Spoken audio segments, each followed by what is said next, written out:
I'm going to do a short video on basic maintenance and wear characteristics of the skid shoes and the scraper bar on a typical snowblower.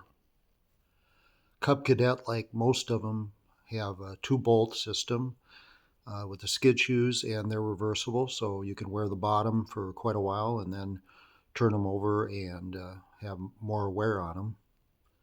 From this cardboard, you can see the last time I used my snowblower, I parked it, and the scraper bar was sitting at ground level because after going down the driveway for an entire session, the skid shoes wore down at least 1/8 of an inch, and so everything was then on the ground.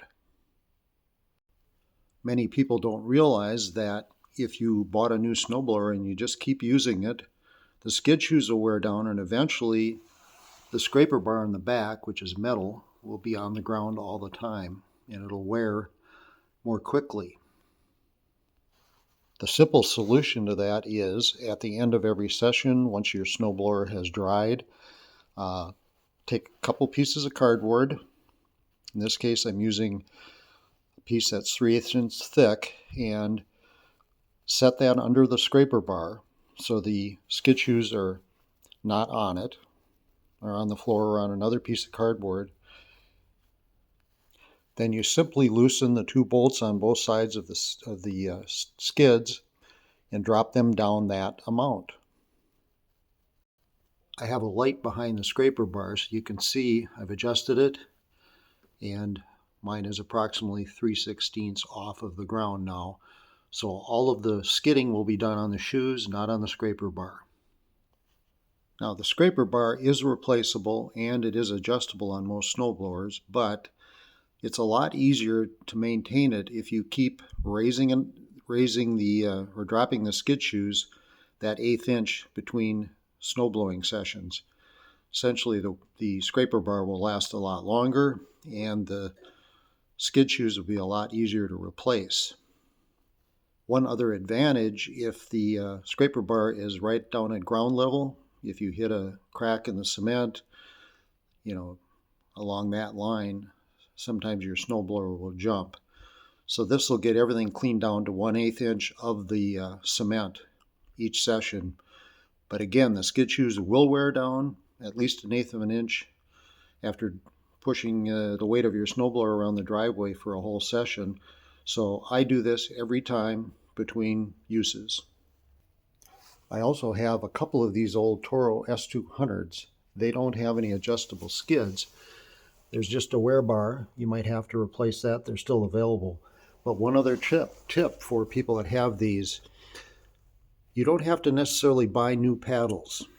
You can take the old one out and probably get at least 1 inch of use by reversing it, drilling some holes near the edge, and bolting it back in. You can see I've done that, and all you really have to do is just get it so it's just not touching the scraper bar. And this will be good for a whole nother couple seasons. These S200s have been around forever. They really work nice with 1 inch or 1.5 inches of light snow. They will take more than that, but I often use it instead of the big one.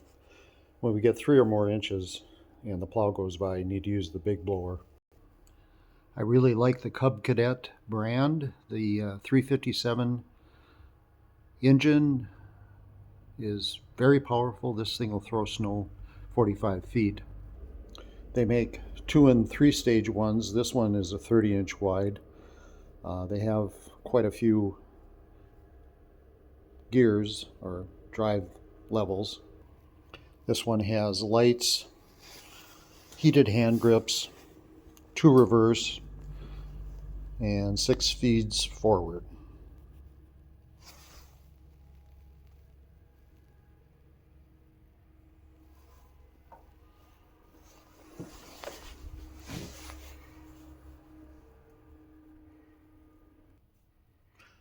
My only complaint with these is they didn't have a gas shutoff from the factory, so I took that panel off and bought one on Amazon, cut a hole in the panel, and installed the gas shutoff so that I can empty the carburetor after use.